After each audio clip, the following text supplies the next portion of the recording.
వీరి పేరు షకీనా కుమారి. తను వారి కోడలు. వీళ్ళ అబ్బాయికి మొదట వివాహం జరిగిన తర్వాత ఒక అమ్మాయి పుట్టింది.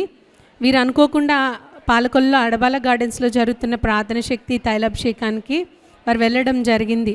అప్పుడు వారు పిల్లలు లేని వారికి అక్కడ దైవజనులు ప్రార్థన చేస్తుంటే పిల్లలు పుడుతున్నారని, అలానే అమ్మాయి ఉన్నవాళ్ళు అబ్బాయి కావాలంటే అబ్బాయి పుడుతున్నాడు, అబ్బాయి ఉన్నవాళ్ళు అమ్మాయి కావాలంటే అమ్మాయి పుడుతున్నారని వారు సాక్ష్యాలు వినడం జరిగింది. అప్పుడు వారు క్రిస్మస్ టైంకి వారు తైలాభిషేకానికి వెళ్ళారు. అప్పుడు దైవజనులు నక్షత్రం గురించి వాక్యం చెప్పినప్పుడు ఆ వాక్యం ద్వారా మేము ఎంతో బలపడ్డాము. అక్కడ చాలామంది చెప్పారనమాట, ఇలా దైవజనులు ప్రార్థన చేసి ఫలం ఇస్తారు, అది తీసుకోండి అని వారు చెప్పినప్పుడు దైవజనులతో ప్రార్థన చేయించుకుని వారి కుమారుడికి మొదటి అమ్మాయి ఉంది కదా, అబ్బాయి కావాలని వారు ప్రార్థన చేయించుకుని ఫలం తీసుకుని వెళ్ళి అప్పుడే వారు హైదరాబాద్ రావడం జరిగింది. వచ్చిన తర్వాత వారి కోడలికి ఆ ఫలం ఇచ్చి వారు ప్రార్థన చేసి ఇచ్చి తినమన్నప్పుడు తను తర్వాత కన్సీవ్ అయింది. అలానే దైవజనులు ప్రార్థన చేసిన విధముగా దేవుడు వారికి కుమారుని ఇచ్చారని వారు సాక్ష్యం చెప్తున్నారు.